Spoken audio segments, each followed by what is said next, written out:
Yo, what's up? Thank you for tuning in today. Thanks to Humans for bringing us in. Thanks to you for supporting the show. I'm Shane Raymer. You're listening to That Sober Guy podcast. I'm coming to you today from a hotel room in Fresno, California, getting ready for the workday tomorrow, staying overnight down here.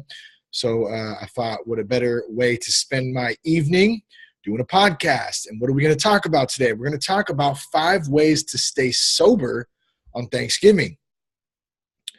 Thanksgiving's coming up.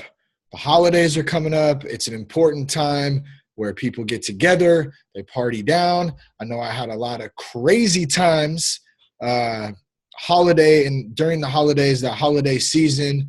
It's always good to have an outlet and some things to look to during some of those times when it might be difficult to stay sober.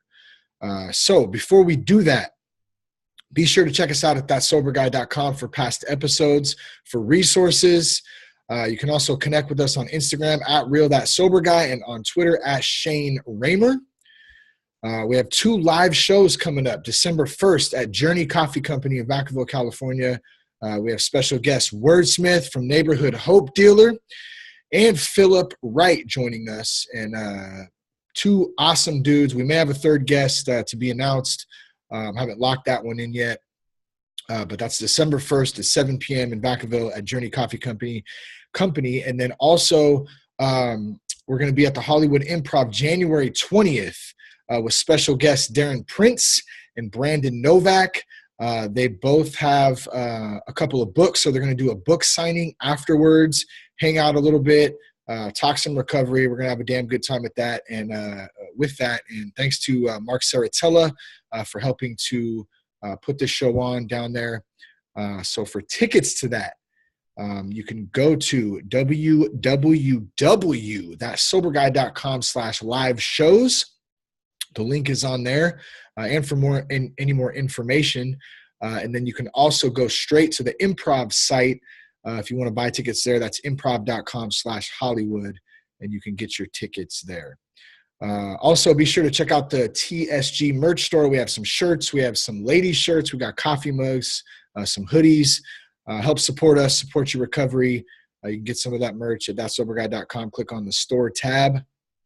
And then last but not least, such an important thing. Do you need some help? Do you have a loved one who needs some help? You don't know where to turn to? There's lots of resources out there. One of them that we work with and we've worked with for a few years now is Foundations Recovery Network. And they're great. They have confidential and private. They have a confidential and private line. That phone number is 877-714-1318. And you can contact them. You can ask some questions. You can get some information that you need for yourself or a loved one. They have nationwide residential and outpatient facilities all across the country. So there's definitely going to be some facility or someone in the area that you're in that they can connect you with. So be sure to reach out to them if you are looking for some help. Once again, that's 877-714-1318. Now, if you keep hearing water coming on and off, that is because, like I said, I'm in a hotel room right now, and I keep hearing the water go on and off and on and off and on and off. And I don't know if people are taking showers or shits, or they're, flushing the toilets. They're buying shit out of the vending machine. I noticed, which is right next to me. I'm close to the elevator, so there's people making noise walking by. So, we're just doing it live tonight, man. We're in the old live scene here up at the old DoubleTree. DoubleTree is actually a pretty dang nice hotel, I gotta say. I'm pretty lucky in that aspect. I'm not stuck at I was going to mention a specific name, but I actually won't do that. I'm not stuck at one of your shitbag hotels, which is great. I don't want bugs in my bed. And, I don't want, I was thinking about something too. How many times have people came in and, well, you know what? Fuck it. How many times you came in and people shave their balls or something in this bathroom that I'm staying in right now? How many times is some guy, I'm looking at this couch right here right now, how many times has some guy rubbed one out and just, does that get cleaned? It's really gross, actually, no matter what hotel you're staying in. And I come in here and I always do the inspection. I go, yeah, let me inspect here. And let me make sure. You always find hairs. Like oh God, I hate that. You find a little pubic hair on the toilet seat or something, and it's kind of grosses me out. So I'm one of those guys who likes to sleep on top of the covers. If I do get under the covers, it gets cold. I'm always doing a very thorough check. I'm going to probe around and make sure there's no hairs or nasty shit up in my bed. I need my shit clean. I'm kind of a clean freak like that. And that's okay. I'm okay with that. Am I obsessive a little bit about it?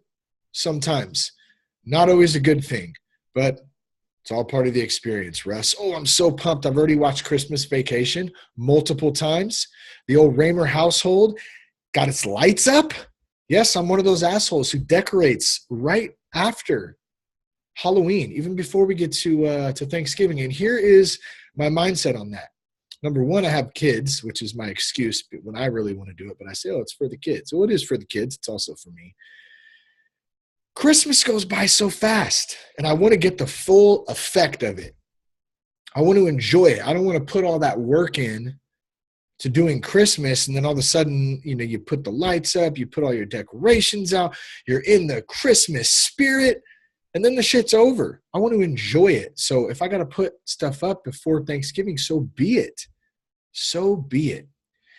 I think Buddy and I were talking one time, this was a while back now, and I think he said, I was telling him, I think, how much I love Christmas and how much I love just the way that it feels, and everyone's pretty, for the most part, generally happy, and they like to serve others for the most part. Most people do, if you're not a complete dick.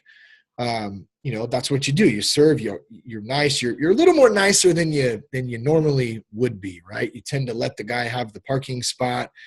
Although we do hear about the people that bust out into large, all-out brawls over a parking spot or a motherfucking television that's on sale. What is wrong with people? What is wrong with people? Like, okay, let me just stop right there. Let me stay on track here. So I'm going to try to stay on track, and I totally forgot what I was going to say right there. People are generally nice. That's what it was. And we were talking, Buddy and I, and he goes, man, could you imagine if everybody was nice year-round? They were nice year-round like they were on Christmas. And I started thinking to myself, and I said, damn, why can't we have a year-round Christmas spirit? And then the idea came up after that. I said, you know what? One day, if I ever have a spare room, I'm going to have a Christmas room. And I'm going to have that shit decorated year-round. And then I'm going to go in there one day. I'm going to go, oh, look at this. Check it out. I'm going to bring my son in there, bring Jess in there, and go, hey, grab a gift. Or when my guests come over, I'm going to say, come on in the Christmas room. We're going to have some Christmas tunes going on. I've already been rocking the Christmas tunes, man. I got my Spotify playlist. I just love it. I just absolutely love it. So we got the lights going at the Raymer house. Everything's going down. We're in the spirit already. I don't want to get too far ahead of myself. I know we're talking about Thanksgiving here, and you're probably going, what the hell is going on right now? So we're going to get into that in just a second. 5 ways to stay sober on Thanksgiving. Last thing I want to do is read an iTunes review, okay? I don't do this every episode. Haven't done it in a while.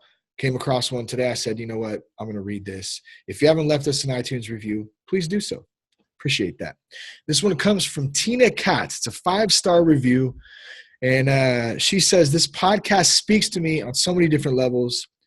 As those you may know who have started listening, I work with addicts, and this podcast gives me so much help, so much helpful information on how to help my patients as well as myself. God bless.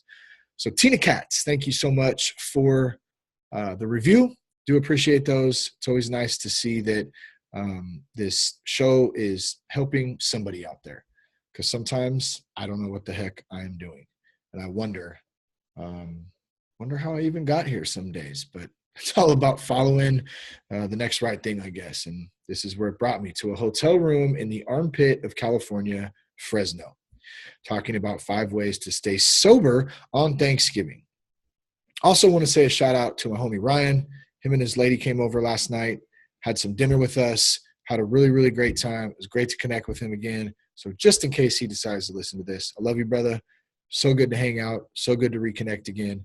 And thank you for coming over and hanging out with us. Awesome stuff right there. 5 ways to stay sober on Thanksgiving. How many times am I going to put this off? I just thought of a story as well before we get to this. And you're probably, if you're still listening to this, you're going, Jesus, I love you, Jesus, but hurry up. What is taking so long? I remember as a kid, we used to go out to San Jose to go to Thanksgiving. I was really young at this time too. And we go to Nanny and Pa's house. Nanny and Pa lived in San Jose, and the whole family was there, man. We had a big family on my dad's side. All the cousins, all the aunts, all the uncles, the second cousins, the great uncles, I mean, all together. And I had my second cousin, David, was there. And I think he was just he's a couple years older than me, I think. You got probably 30, 40, 50 people, I think. And in the middle of dinner, David's a kid by the way, just want to make that clear. He's got to be, I don't know, maybe I was probably 5, 6. He's probably maybe 7, 8. I don't know, somewhere around there. He was a little dude. And in front of everybody, he decides to bust out his mom. He goes, Mother. He's very proper. He says, Mother, and everybody stops. And they all look because we're at the kids' table down there. We're a very proper family back then, too. Everybody's doing their thing. He goes, Did you make this fruit salad? She goes, Why, yes, I did, David. Mind you, it's completely quiet. And he goes, Oh, I didn't know you were capable of it. Running joke inside the family, probably not as funny unless you were there. But who busts their mom out like that in front of the whole damn family? You had to have heard that somewhere. You had to have heard it somewhere. So a little memory that I have. And then who the hell eats cranberry? Does anybody out there eat cranberry? Anybody? I don't know why people eat cranberry. It's not good. If I want to eat turkey dinner, I'm going to eat turkey potatoes, all that kind of stuff. I don't leave the cranberry out of it. I'll drink some cranberry juice if I want. The other thing too, who eats stuffing out of a bird's ass? We always did stovetop. And I see and I hear people eating the stuffing that comes out of the butt of the turkey, and I never quite understand that. They call it dressing, some people, I think, right? Is that a different thing on different side of the map? Maybe somebody can school me on that.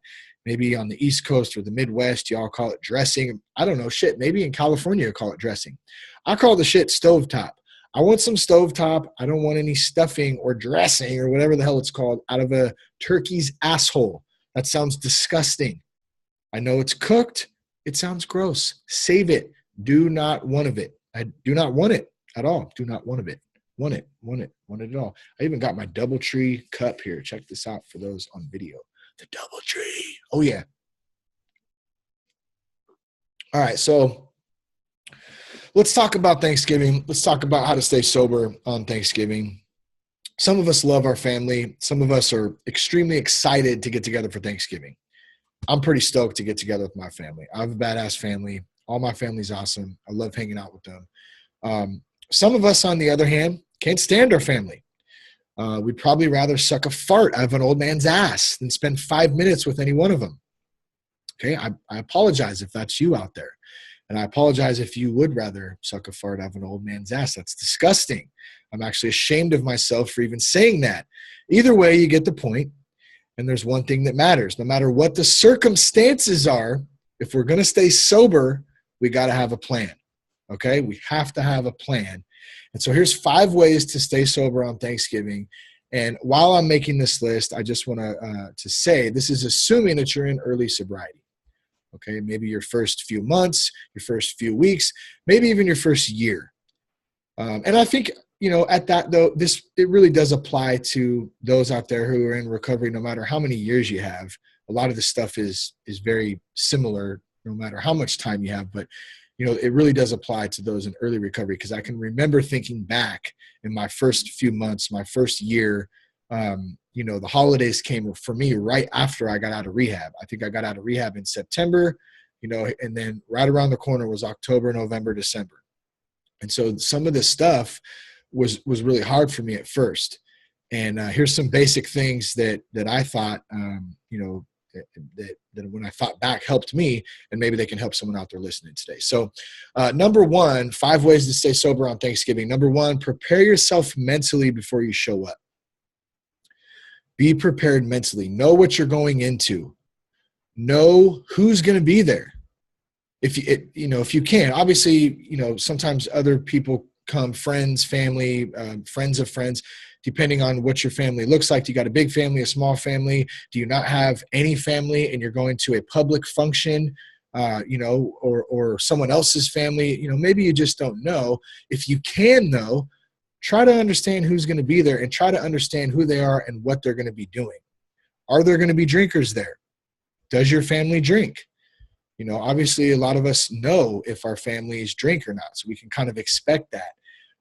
If you're going into a place where you don't know, anticipate it. It's the holidays. Usually, unless you're going into a sober home or a sober party, there's probably going to be some wine, some beer, maybe there's hard alcohol, who knows?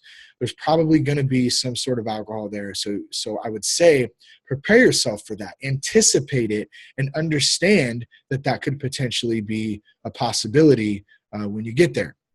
Now, another part of preparing yourself for that, what am I going to say if anyone asks me why I don't drink or why I'm not drinking or if I want to drink? This is something that when I look back now, I can say I probably should have prayed a little bit about this or meditated on about it before I went, got into that space and really sat back and prepared myself mentally going into whatever situation I'm going into for the holiday. And thought about it and take it in and really try to relax on it. If it's a bad situation and you're going to, if you have a toxic family or toxic friends or a toxic environment that you've been invited to and you're going to that, you might want to double check and you might want to think about that twice. You may want to find somewhere else to go, like a meeting or something, which we'll get to later on in these, these 5 ways here. But don't put yourself in a situation that is going to already be toxic and bad. You don't have to go. So, I want to be clear about that. Yeah, prepare yourself mentally, okay, if it's something that that you can, somewhat handle. If it's something that you don't know you can handle, you might want to skip it this year and find somewhere else to go, something else to do until, maybe you have a little bit more time under your belt and you understand that you can go into something and still be, still stay sober and still be comfortable to some extent. So prepare yourself mentally before you show up. Number 2, bring your own beverage and always, as much as you can, try to have one with you in your hand. This was huge for me in the beginning. I would get club soda. I would get Pellegrino. I would get, something that I could put, some ice in. And, excuse me. Sorry, I was burping there. You see me moving around a little bit. I had to burp. But I would have something ready, something in my hand where I felt it was a comfort thing. It helped me feel comfortable, like I had a drink in my hand. And also what it did, it was also kind of a deterrent for people early on asking me if I wanted a drink or why I wasn't drinking. Mention that number 1. You do get that occasionally. Why aren't you drinking? What, you don't drink anymore? That kind of stuff. I noticed that the less attention I gave to it, the less people asked me about it. And people are selfish anyways. They really don't give a fuck, to be honest. Like most people could really care less. You may have friends or family who, are a little different than that. And maybe they are the type that pressure and that want to know every little detail, why you're not doing this, why you're not doing that. That's something that you can prepare for mentally. Back to number 1, what are you going to say? If someone asks you, why aren't you drinking? Are you going to say, I'm doing a challenge right now. I'm doing a 30-day challenge. I'm trying to cut it out for a little bit. Are you going to say, I'm a fucking drunk? I have a really bad problem with alcohol. I'm trying to quit. I mean, you can take it on either extent. I would, I think for me, it was easiest to just not give it as much attention, especially in the beginning, and not really go into that. And I don't do that anymore either. I just say, I don't drink. If they say, why you don't drink? I'm allergic to it. That's a classic one. You hear that in the rooms a lot. Alcohol makes me break out in handcuffs. That's another one. I'm not saying to say those. I don't say those. They're kind of cliche, I think. I guess they're kind of funny to some people. But you can come up with clever little ways, little one-liners and stuff to kind of find some comedy in it or deflect the situation. If you have a beverage of your own and a drink in your hand, I think for me, I found that it made me feel comfortable. It made people not draw attention to me, if why I wasn't drinking, if it was at, the dinner or whatever, and just it helped to diffuse the situation. And if anyone asks, if anyone does ask, you can politely tell them to go fuck themselves. And how dare they ask a recovering alcoholic if you would like a drink? How dare you ask me if I would like a drink? Don't do that. Do not do that. People don't know. People don't get it. People don't understand. Nobody will ever understand what I'm going through, what you're going through. They just don't get it.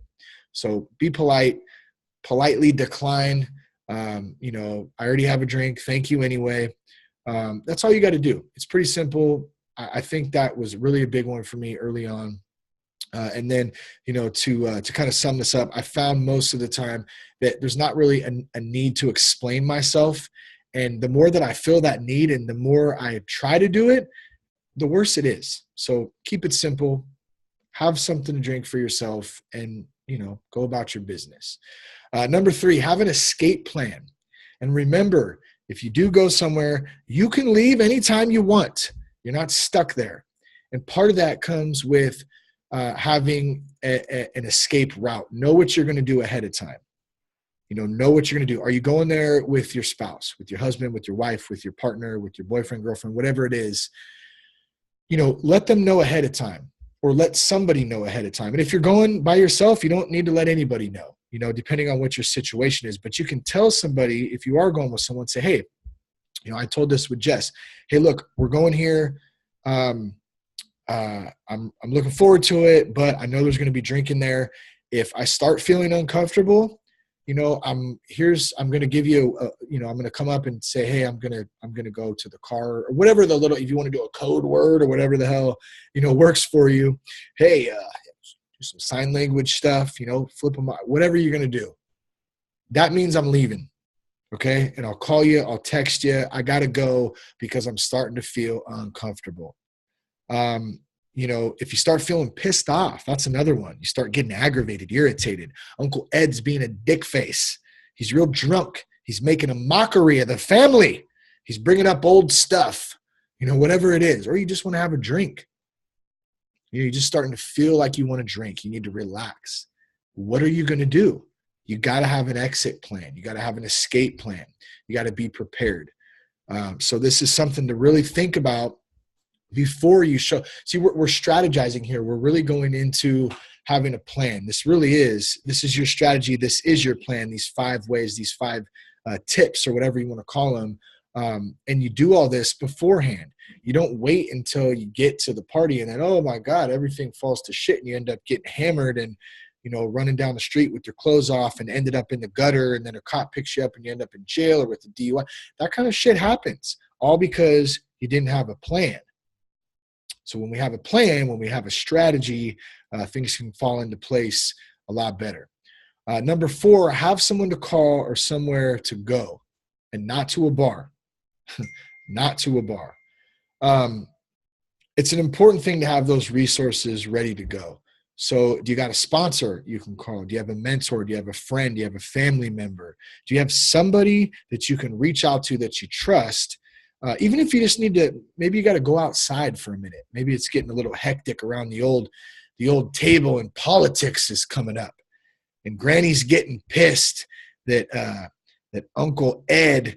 Why do I keep bringing up? Who the hell is Uncle Ed? I don't know. I'm just making this stuff up, but you feel me, right? You're at the table. Everyone, it's getting heated. The alcohol is flowing, and you're starting to get angry or whatever. You got to maybe you don't want to leave. Maybe it's not to that extent yet, but you can step outside and you can make a phone call. I remember doing this a couple of years back. I had to step outside. I took a little walk down the street and I called Seth and I said, hey bro, dude, I'm starting to get irritated right now. I really feel like I want to drink right now. I know I'm not going to, but I'm having that urge. man, and that's all it took, man. We had a good conversation for 10 or 15 minutes. He helped me to calm down a little bit, regather, myself, my thoughts, let those feelings pass. And that's all it took was a phone call. And I went back in and I was fine. So that right there is a very important thing, to have somebody to call or a resource you can reach out to immediately and know ahead of time who that is. And if you got to set that up ahead of time, just like your exit plan, you can also do that. Hey, Seth, hey, buddy, I'm going here tonight for Thanksgiving. Just want to let you know I might have to give you a ring. Just a heads up on that. Cool. Good. I'll have my phone on. If you need something, give me a holler. You got to have that set up ahead of time. It's so, so important. The other parts of that is have somewhere to go. Let's say you do have to leave. Where are you going to go? Where are you going to go? You don't want to not have, somewhere that you can go to and end up going to a bar or going to, a restaurant and end up drinking again. That kind of shit happens too. Well, I didn't know where to go. I was pissed off. I was driving around, and then all of a sudden I found myself the next morning blacked out in my truck, and I had been drinking all night, because he ended up going to a bar. Have somewhere to go. And one of the things that you can do is you can have a meeting list ready. A lot of AA, NA, I don't know if CR does it. I definitely know AA does it. They do 24-hour meetings around the holidays. So like, for instance, on Thanksgiving, they'll have a 24-hour meeting going nonstop all night long. That way, people who are going through it or who really need a resource, they need somewhere to go. Maybe they don't have family.